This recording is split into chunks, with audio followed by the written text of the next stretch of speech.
Hello and welcome to the Vote Common Good podcast. We're mobilizing people of faith to make the common good their voting criteria and to pursue faith, hope, and love for a change on Election Day and to prevent the re-election of Donald Trump. Today's episode comes from our Electionary series, Biblical Reflections for This Election. You can join the Electionary live stream every Tuesday night at 8 p.m. Eastern Time. Hit the link in the show notes for details there. We need people of conscience all over America to wake up, speak up, and stand up for the common good. So thanks for joining us. We jump now to the musical introduction for this week's Electionary from singer-songwriter Bridget Barkin. Hit it, Bridget.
welcome to Tuesday, everybody. That is Bridget Barkan. Bridget, thank you so much.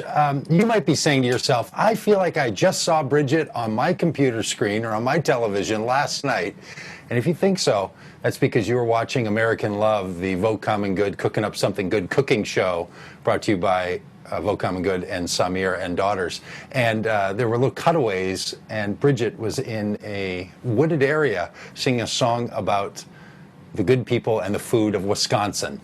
So here on Electionary, we want to encourage people to make a step. 6 months from today, by the way, 26 weeks from this very day, is our day to do something about it when you think about changing the political system in this country and letting Donald Trump move on and let his life take him somewhere else so he can stop bothering the good people of this country.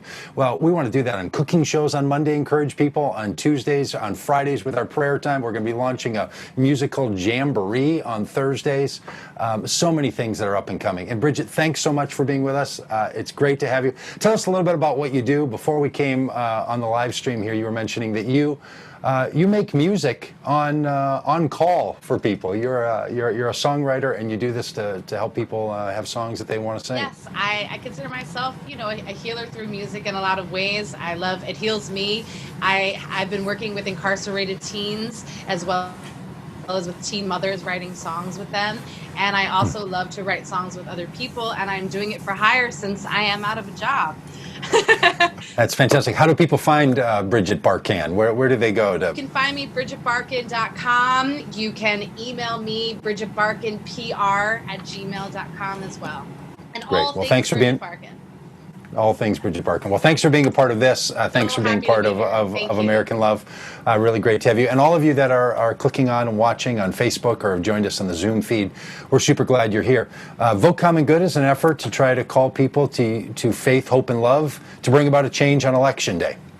And that change is really specific. I will just say in a moment, we're going to hear from Amy. She's going to set the context. But we are in a time, obviously, as we all know, of very deep sadness for so many people. A pandemic is just taking hundreds of thousands of people's lives from them. Or they're taking them their full life, or they're rearranging their lives. People are in crisis all over the country and all over the world in their fear of their health. So we are ever present with those people and considering the pain that they're in. So if you're in that moment, and I'm seeing every day in my Facebook feed and in other social feeds, friends and family who are connected to my life that are experiencing this, and I'm guessing that you are as well.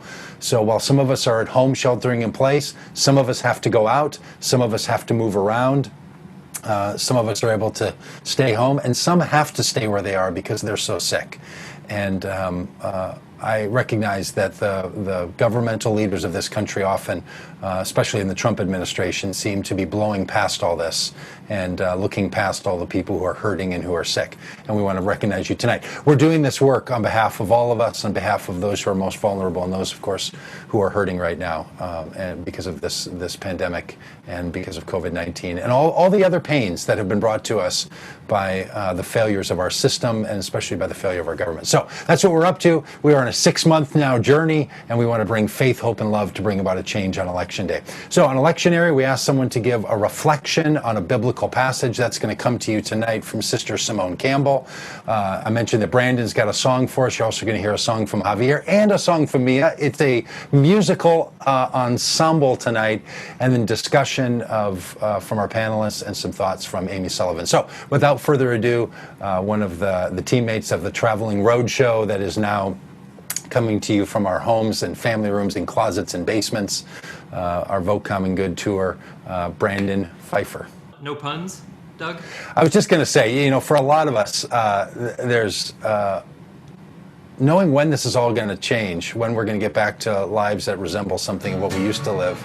It's not coming anytime soon. And for many of us, the waiting can feel like it's the hardest part.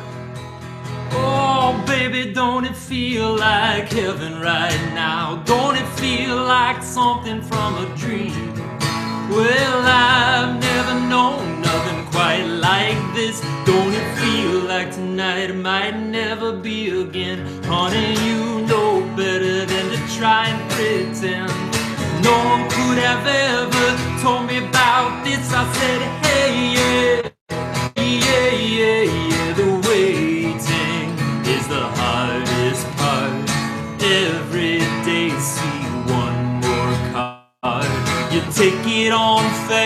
You take it to the heart. The waiting is the hardest part. Oh yeah, I might have chased a couple women around, but all it ever got me was down. And then there were those that made me feel good, but never quite as good as I feel right now. Honey, you're the only one who's ever known how to make me wanna live like I wanna live now. I said, hey, the waiting is the hardest part. Every day, see one more yard. You take it on faith, you take it to the heart. The waiting is the hardest part. Don't let them kill you, baby. Don't let them get to you. Don't let them kill you, baby. Don't let them get to you. I'll be your bleeding heart. I'll be your life. Ooh, don't let this go too far. Don't let them get to you.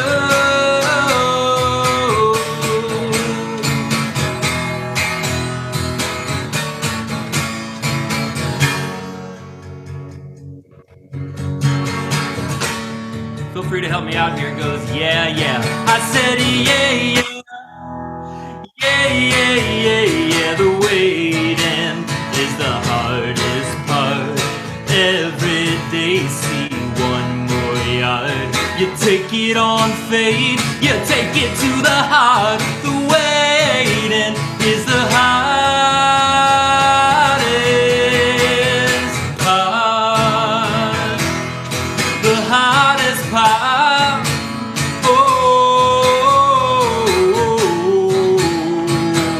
Oh yeah, the hardest part.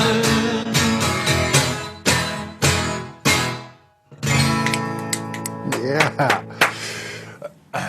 So this is a little awkward transition to a part prayer, part manifesto.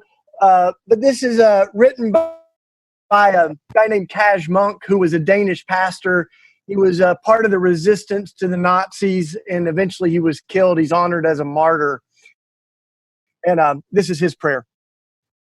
What is our task today? Shall I say faith, hope, and love? They sound beautiful, but I would say our task today is also courage. Even that may not be challenging enough to be the whole truth. Perhaps our task today is recklessness. For what we Christians lack is not psychology or literature or more books, but we lack a holy rage. Give us the recklessness, O God, that comes from the knowledge of humanity. Give us the ability to rage when justice lies prostrate on the streets and when the lie rages across the face of the earth. Give us a holy anger about the things that are wrong in the world. Help us to rage against the ravaging of God's earth and the destruction of God's world. Help us to rage when little children die of hunger, when the tables of the rich are sagging with food. Help us, O God, to rage at the senseless killing of so many and the madness of militaries. Help us to rage at the lie that calls the threat of death and the strategy of destruction peace. Help us to rage against complacency. And let us restlessly seek that recklessness that will challenge and seek to change human history until it conforms to the norms of the kingdom of God. And let us remember that the signs of the Christian church have always been the lion, the lamb, the dove, the fish, but never the chameleon. Never the chameleon. St. Claiborne, thank you. We ask people to give us reflections, prayers, and set our situation. And Amy Sullivan is our person to set the context of where she sees us in this country and us in this movement and where we find ourselves. So, Amy, thank you. Thanks, Doug. So, looking over the headlines today was sobering for me. Not as it has been for each of the last 8 weeks now, as we've seen the body counts rise through our country, moving from hotspot to hotspot. What was sobering for me today was reading the news that despite this deadly situation our country is still facing, our White House is getting ready to stand down its task force. That as far as they're concerned, it's mission accomplished. Did a great job. And what more is there to be done, really?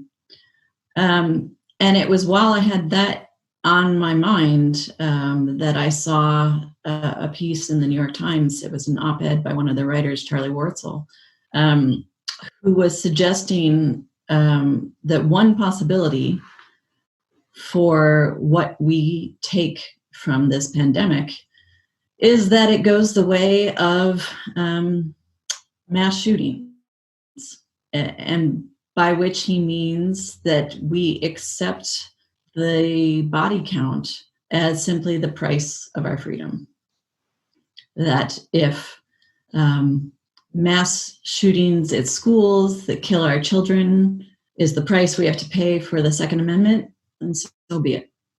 And if thousands of Americans dying every single day, and probably increasing if people stop sheltering in place, if that's the price that we pay for being able to get out and get tattoos and eat in a restaurant instead of getting your takeout, and go to the beach and stand within 6 feet of your neighbor, then so be it. And I would love to say, I would love to have an uplifting message right now. I would love to be able to say that, of course, we won't go in that direction. Of course, we wouldn't accept that kind of a price. Of course, we place more value on the lives of God's children than that. But I'm not sure that we do. We've seen in the past week armed protesters inside the state legislature in Michigan, demanding their freedom to expose themselves to the virus, I suppose. We have seen testing rates no higher than where they were a month ago. And we know that the very best way to get this under control is to increase testing by tenfold of where we are now. And yet the federal government, which is supposed to be in charge of overseeing that part of our approach and our response to this pandemic, is closing shop. It's a really hard time, and it's hard to see. It is hard to see the people who are choosing to put love of their neighbor over their own personal freedom. And that's because those of us who are doing that are at home. We're not crowding into a state legislature. We're not crowding into beaches. We're not showing up on White House briefings every day or every other day at this point. And so one thing I'm trying to do is bear in mind that we are out there. We're just not visible right now. And I don't know how you make that position known when we're trying to be responsible. We can't flood the streets like we would if it was some other cause that we needed to be able to easily demonstrate how many people could be called out on behalf of it. But it's perhaps our biggest challenge right now, to fight for the common good, to fight for our neighbors, and to insist that that's not only a appropriate response, but that it's perhaps the only appropriate response that gets us out of this, and that perhaps corrects the course that we've been on. And I want to just wrap up by recommending a book that just came out today by my friend, the writer D.L. Mayfield. which is called The Myth of the American Dream. And she takes on this point exactly, and in such a beautiful, lovely way, as her writing always is, where she walks us through how American Christianity got to the point where we were willing to put the self above the good of everybody around us. And then she challenges us in terms of how to break that down, how to reject selfish instinct, and how to instead willingly lay aside power in order to prioritize love for each other and love for all of God's children. Thank you, Amy. That's Amy Sullivan. Thanks. That is truth-telling in that kind of sober way. And boy, it feels like it's what's facing all of us. This is our moment where we ask our panelists who are interested to respond to anything that we've heard. Maybe it was the prayer, maybe it was Bridget's song, maybe it was Brandon's song, maybe it was the welcome, or what Amy has suggested. How do you want to respond? Where do you find yourself in this moment?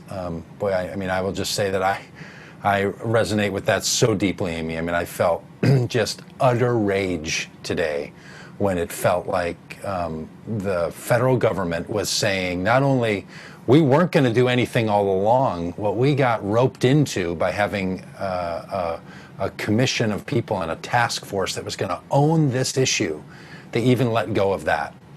Just pulled their hands off the wheel and basically said, everyone for yourself. Now, I don't know if that's what they intended it to be. I feel like it is. I think that's exactly the point they're trying to make. But even if they're trying to make another point, that's how it feels to me, is that we've made a deal in this country that our federal government was going to play a role, was going to be part of our collective lives. We don't want them doing everything, but we want them doing the thing that they're supposed to do. This is so clearly the thing they're supposed to do. And once again, I find this Trump administration, primarily because of the choices of Donald Trump himself, to be, we're not going to do what it is that the federal government's being called to do. So that's my reaction, and Amy, I'm so glad that you raised this issue tonight. This is Brian. I should say I'm reading the same book that Amy just mentioned, Myth of the American Dream. Super well written, super important at this moment. Amy, your words are so disturbing and unfortunately so apropos.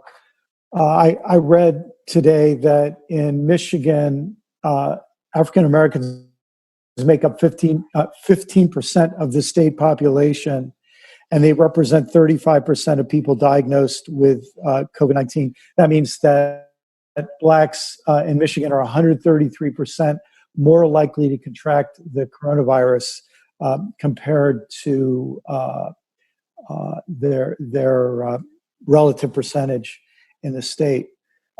And I know this is cynical, but I just feel like this is another example of a government that wants to double down on everything racist about our past, not to be ashamed of it, not to say let's turn from it, but just to double down on it in an ugly, vicious, careless way.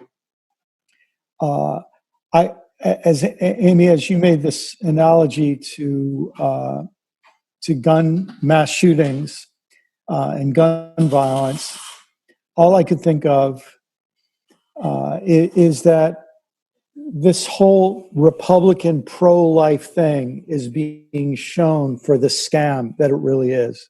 It is a scam. To say that you care about life and then to show this sense that money is what really matters. The economy is what really matters. Our freedom to carry guns is what really matters.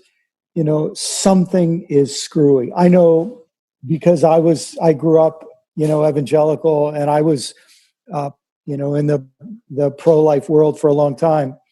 And I was totally sincere. But what I feel is now it's being shown that this thing is a scam, whether it was sincere in the past, and no doubt there are so many sincere people today, but there is something going on that shows that this is a scam. And so, Amy, thank you, and we needed to hear that. Anyone else have a reflection for us? Yeah, I'll just say that that phrase "holy rage" that Shane read really resonated with me, and I feel like my whole life, rage and anger are meant to be like put aside and suppressed, and it's not polite, it's not respectable to be angry or ragey.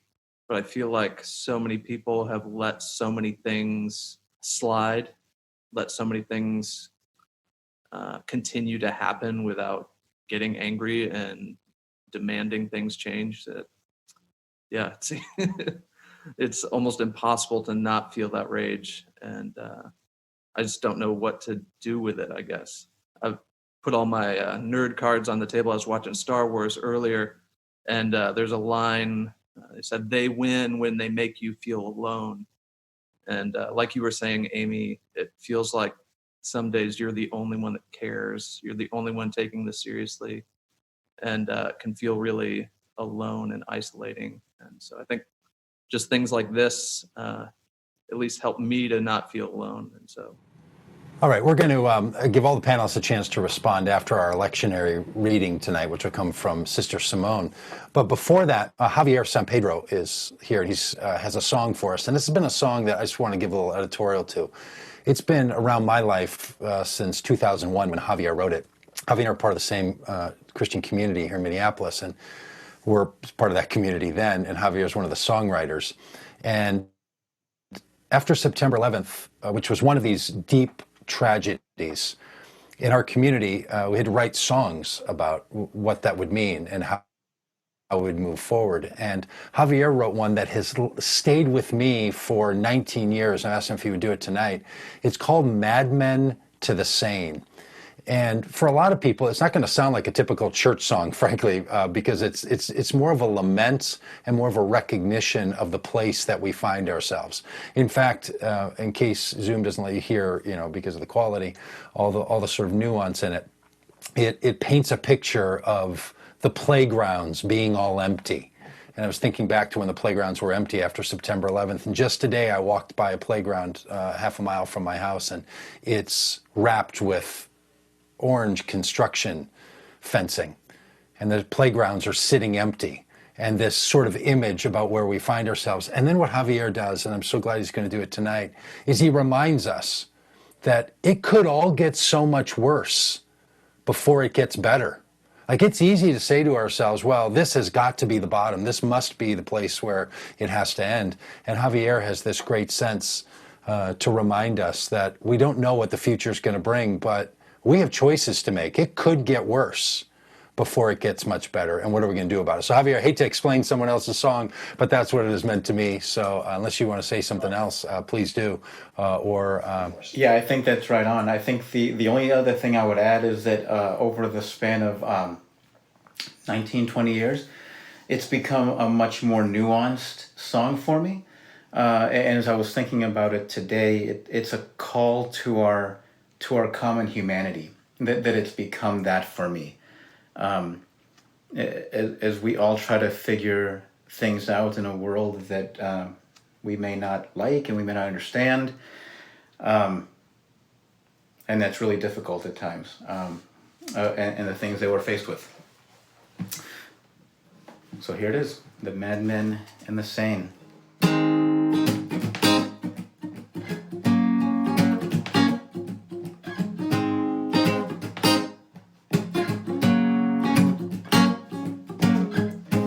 Playgrounds all are empty, and trees just stand there naked, wondering where the innocent have gone, and why this day is so cold. It can all get so much worse before it gets much better?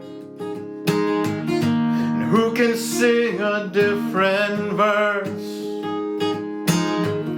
and lead us all to something greater? Who can save us from this curse? So madmen turn into the same. Who can save us from this curse? So madmen turn into the same. La la la la, la la la, la la la la la. La la la, la la la la la. La la la, la la la la la. La la la, la la la.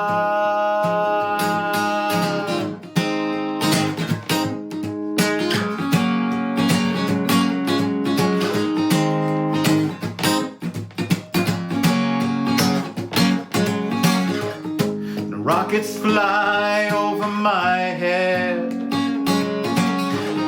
and all my gods, they start to die.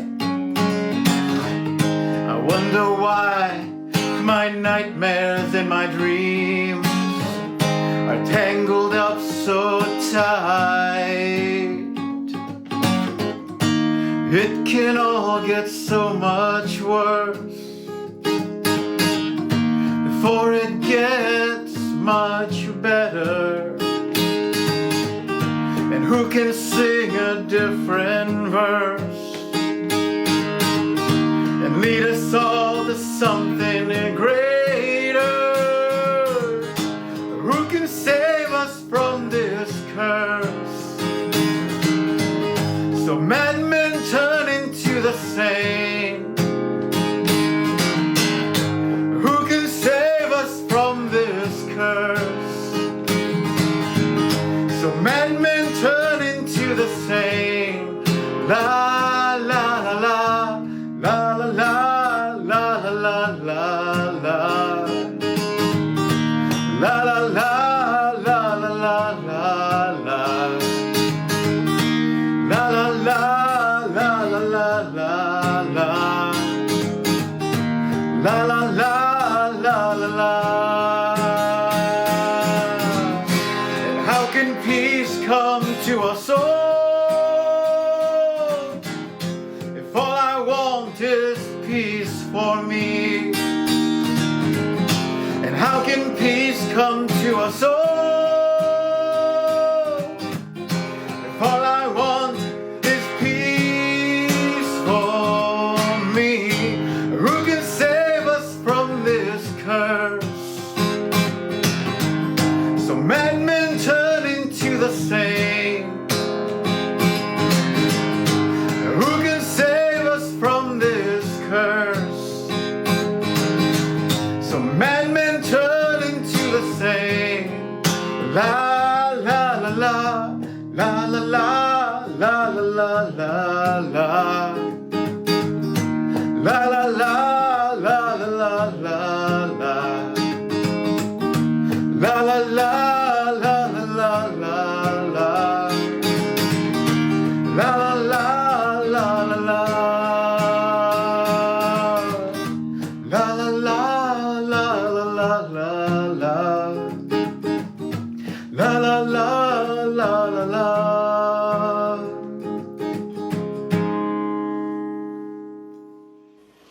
Thank you, Javier. I think one of the great things about that song is it asks that really profound question: who can save us from this curse? And then it's la la la la la la. Those words have not yet been written, right? This is I think it's this great gift to us to say, write that verse, tell us, remind us, call us. It's part of what we're doing with Electionary, actually. And not only this Electionary as this hour-long Tuesday night experience, but asking people, as we did Sister Simone, if she would put some words, if she would fill in the la la, if she'd fill in the placeholder line, with her take. And I think that's what we need for all of us, is to give our take. So if you're unfamiliar with Sister Simone, she will introduce herself briefly in this 8-minute video. But she is an organizer. She's an inspirer. She's part of our this conspiring group that we have together here, and is in Washington, D.C. And when she says Sister Simone, she's serious about it. She's a Catholic sister in this way, and works with an organization called Network Lobby. They want to make sure that laws are good and right and safe. And she's also a advocate for a kind of spirituality of activism in the world. I'm a huge fan. I know a lot of you are. And if you aren't already, you will be after this. So here it is, Sister Simone Campbell. Hi, I'm Sister Simone Campbell. I'm the Executive Director of Network Lobby for Catholic Social Justice, and kind of known for being the leader of Nuns on the Bus. And it's an honor to talk to you today in these very challenging times. When this COVID-19 shutdown started, I wasn't sure how to help. I wasn't sure how to personally get involved. I wasn't sure how we were going to be able to work. We had our traditions. We had our ways of doing things. We had all our meetings. We went up on Capitol Hill, and I felt like we weren't getting anything. And then I read this scripture from the Gospel of John. And remember this story? It's after the resurrection, and Jesus appears. Oh, no, first of all, what happens is Simon Peter says that, I'm going fishing. And the apostles reply to him, we'll come with you. Isn't that a great way to get away? I've had it. I'm going fishing. I'm getting out of here. But then, as the light comes, they still hadn't caught anything. And Jesus appears at the shore, but they didn't know it was Jesus at first. And he calls out to them, as you do to most fisher folk that you meet. Oh, haven't you caught anything? And they said, no, we haven't. And Jesus suggests that they throw in their net on the other side of the boat. And my heavens, they caught this whole raft of fish. I don't know what you call a fish. Gaggle, school, a whole group of fish. And then Peter recognizes that it's Jesus. And that says this really personal thing. Simon Peter tied his outer garment round him, for he had nothing on, and jumped into the water and swam ashore to meet with Jesus. And there was Jesus with breakfast prepared for them. Well, as I reflected on that scripture, what I realized was that in this time, what we're called to is not to keep putting our net in on the ordinary side of things. Just keep doing the same thing that we've been doing over and over and over. Because what we're being called to is doing it in a different way. Putting our net on another side of the boat. And what I've realized is that some of the work that we've done at Network around our work in rural roundtables, we've done a series of groups around the country to learn about the reality in rural America. And what I realized now is it's maintaining those connections. It's reaching out in new ways. It's making sure that we talk to people virtually that we may not have talked to in a while. I think Jesus' invitation to put our net down on another side of the boat is just that. We still need to fish. We still need to feed our people, but we need to do it in a new way. And it's going through this struggle to try to find another way that I think what those of us who work on big schemes like vote common good, and we're going to change our nation, and we're going to make a difference, and we're going to really make this the time of some breakthrough moments. What the scripture teaches me is that I think we've got to start with smaller things of connecting. And here's a few that I've found. I live in an apartment, and so I knocked on people's doors, properly distanced, just to make sure that my neighbors were okay, and if they needed help, they could ask me. I have to laugh, though, because my neighbors said to me, "We're younger than you are. We should help you." Oh, maybe the net I have to put down is on the other side of the boat is letting me be helped. Isn't that hard? But it's being called to act in a new way. Another thing I discovered was I think we're also called to, while we're at home, is to go through some of the artifacts and treasures that we've saved over time. I don't know if you're a keeper or a checker, but I'm somewhere in between. But I've found that going through some of my youthful savings of notes from people that matter to me, it has impelled me to remember relationships in a different way and reach out.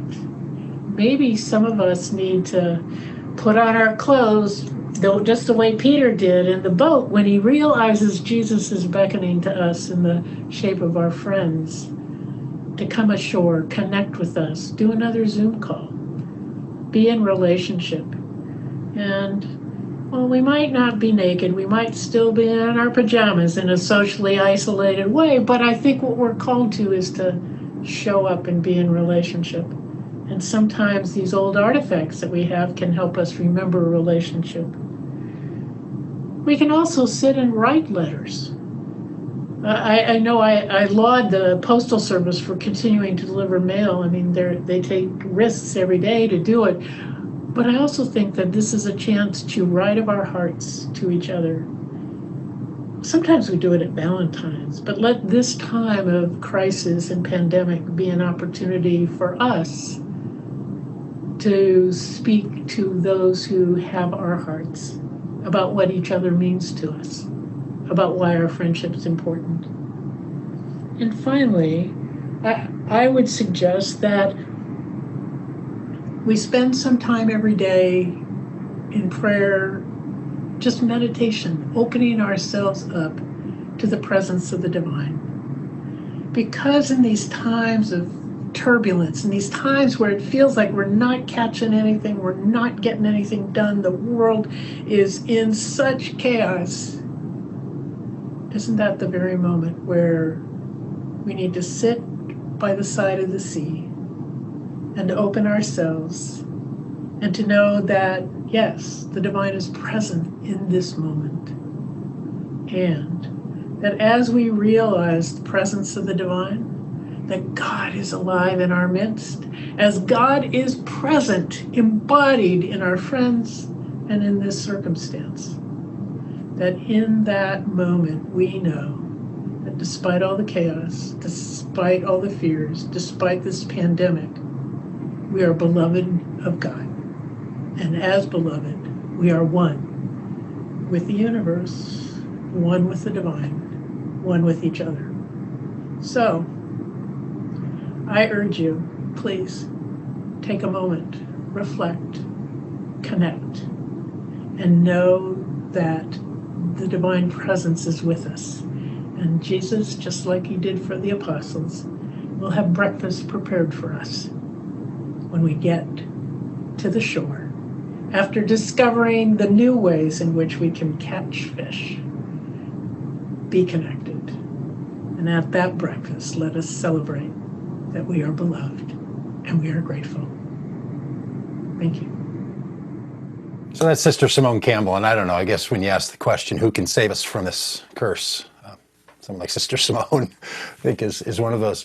This is a moment for us, again, our second time for panelists and others who would like to reflect on what you've heard tonight, what you've been thinking about, maybe what Sister Simone said in that electionary piece. And while you're getting your thoughts together, I'll just mention to all of you that, to all those who are watching, these electionary pieces, we're putting together many of them. There will end up being 20, 30, 40, 50 of these. They're designed for you to share with friends who, to borrow a phrase from Sister Simone, who are thinking about casting their net on the other side this time, maybe in their vote. People who are wondering if the biblical call of their life is to act in a way different than they have before. That's why we're creating these. Hopefully they're encouraging for you on Tuesday nights, but they're cataloged at votecommongood.com, and we'd love for you to go there and to share those or to share the Facebook postings of them as well. So panelists, thoughts, comments, reactions? I'd like to react just a bit. I love Sister Simone. I never thought that I could be so close to and friends with a nun. I love it. But she's absolutely amazing. And, you know, when she said something to the effect of stop and connect, that is very powerful because it's hard to do in these times right now. And we're so worried all the time about everything. Our kids, our parents, how we're going to make rent, how we're going to, you know, what we're going to make in the kitchen and how we're going to get groceries because we don't want to leave the house. I mean, everything. But this week I took the time to stop and write a couple of thank you notes to some friends who've done some things for me. A friend of mine in Indiana sent me Clorox wipes because I was worried that I wouldn't be able to wipe my groceries down in the house. And I didn't realize how much peace of mind that was giving me. And she cared, you know, she gets them in her neighborhood and she cared. So it's profound, you know, how we can really connect with each other. And I've said before, like, it's okay to think about other people and to fight for things that have nothing to do with you. It really does give us a higher love and a higher connection. Thank you, Mia. Well, it was good, Mia, to see Mario cooking in the background. I was wondering what is he making. It's so good to have this window into each other's lives. We see each other's mess and colors, instruments, hopes, you know, past. It's just great. One of the things I was thinking that I neglect to do, and I remember a time where Matthew Fox, I was on one of the retreats and he was leading an event, and it was event of grieving. He was basically howling. So it was about 20, 30 of us. We turn off the lights, we go on the floor on all four, and you howl in grief for the planet. And you grieve and you voice it. And I feel like I have to do the work of realizing that America is not actually what it thought it is, that it can become that, but I cannot participate in its becoming until I let go of these paralyzing expectations and being sort of not played, but being having an illusion or like not knowing what's really going on. And I feel we can become what we thought we were, and being angry and direct action is important. For me, is how do I create a life in which righteous anger and action is actually grounded and I can sustain it.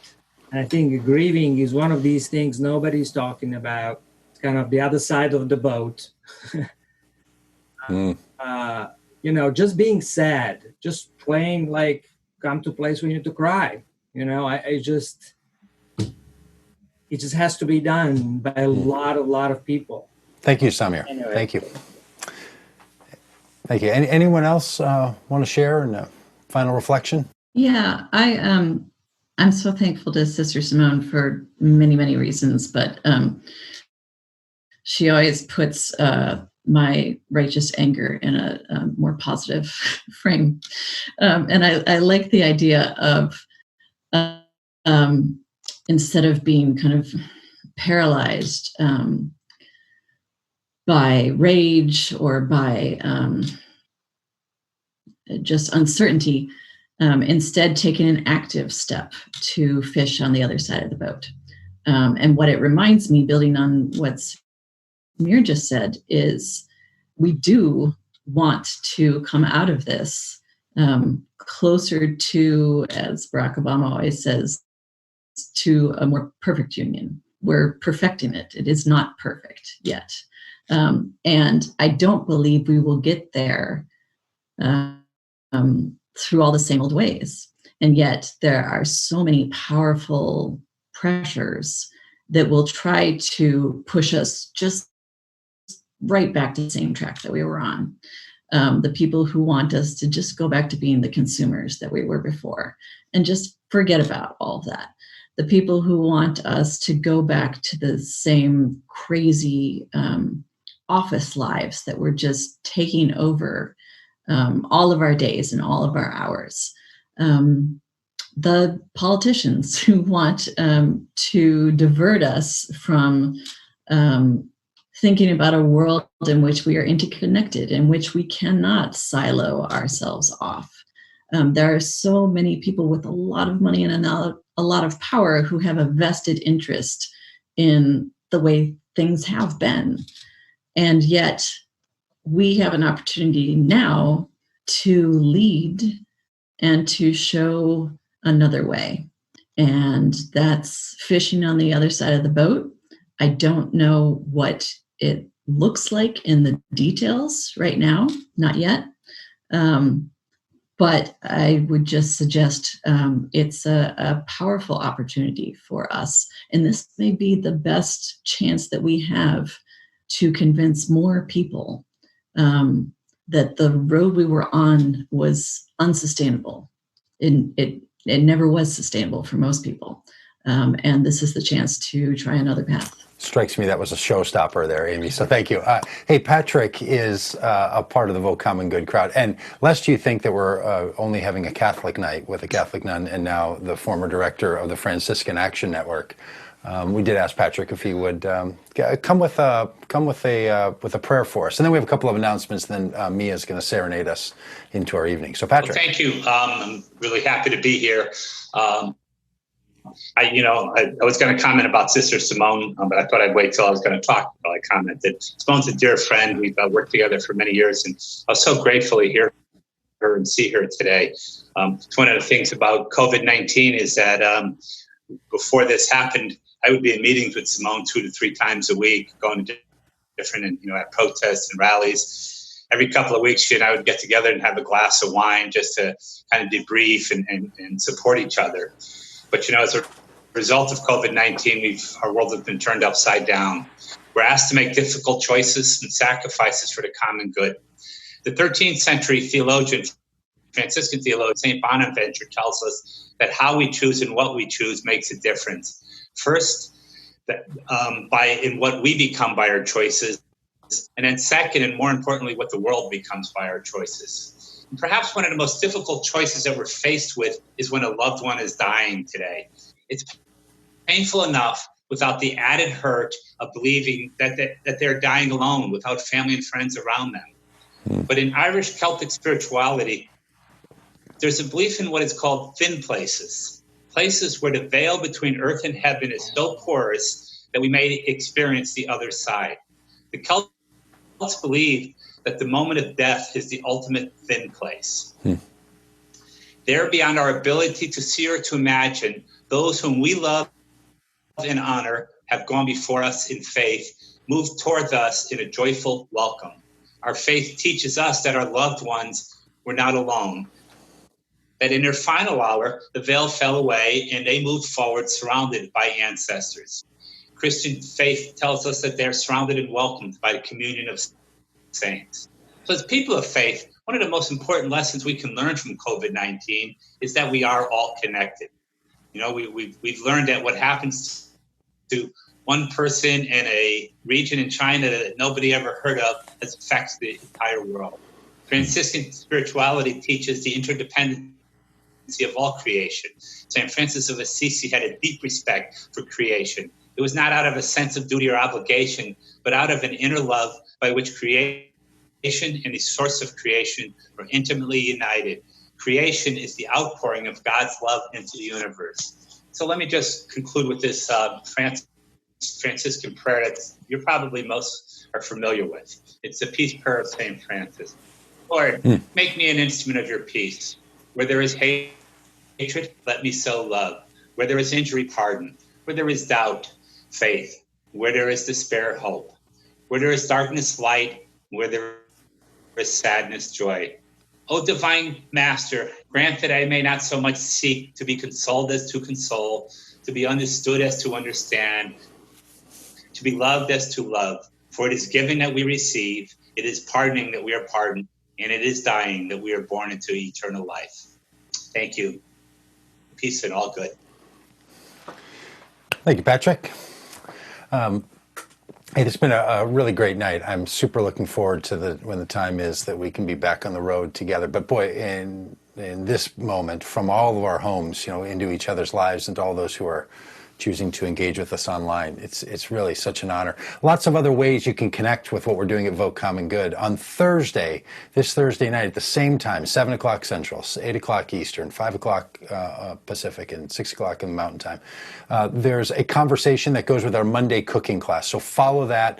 It's going to be an engagement specifically around what we can do in Wisconsin, one of those states that really matters. Look, there's a lot of work to be done in this country between now and November 3rd. And part of that work is to prepare for November 3rd. It's 26 weeks from today, as we mentioned, and that 6 months will go by rather quickly. So we're doing some organizing and planning.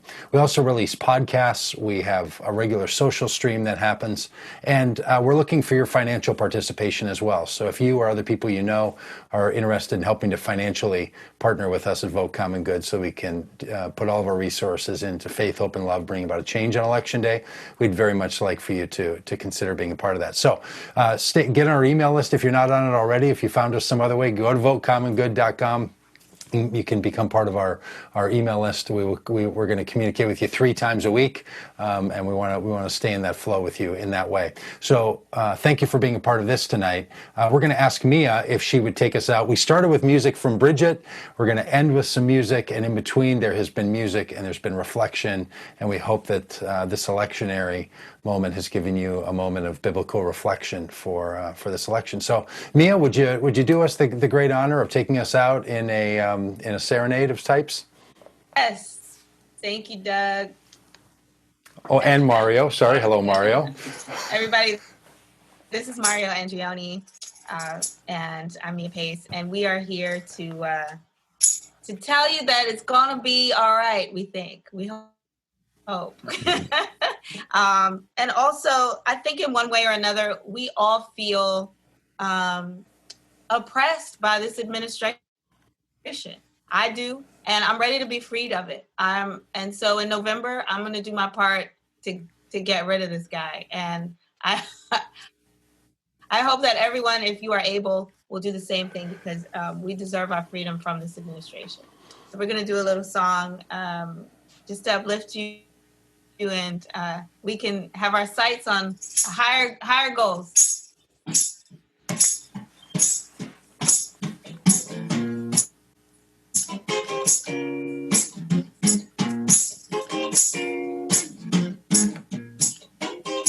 Yeah. Moving up, can't look back. I want my freedom. Very last shall be first, the good book says.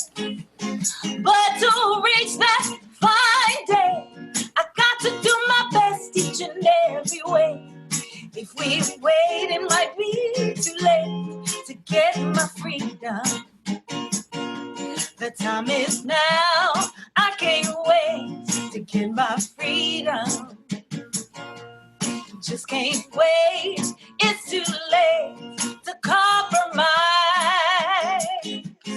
No more talk, no more lies. I got to build my hopes up to the sky. If we wait, it might be too late to get my freedom. Yeah. I've been down too long. My self-respect is gone. I don't understand. Oh, a woman's got to be a woman. All right. Oh, the time is now. I can't wait to get my freedom. Just can't wait. It's too late to compromise. Oh, no more talk, no more love. I got to build my hopes up to the sky. If we wait, it might be too late to get our freedom.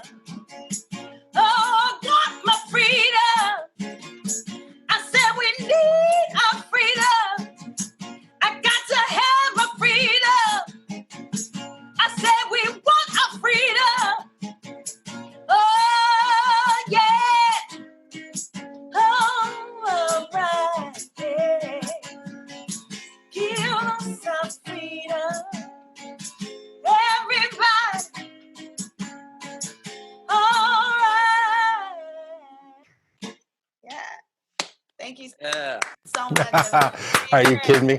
Fantastic. Hey, thanks everyone, and good night to you all.